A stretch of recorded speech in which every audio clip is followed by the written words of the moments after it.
Ai, Luigi, eu vou ficar morrendo de medo da vacina. Não se preocupe, Mário. Segura a minha mão que vai passar medo.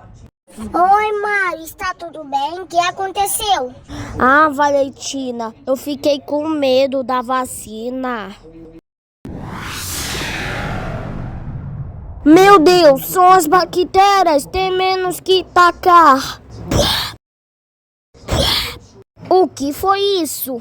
Oi, Mário, hoje a gente estava no seu braço para atacar as bactérias que são muito perigosos e você não pode atacar. Mas por quê? Se você estiver conversando com seus amigos, aí é nós.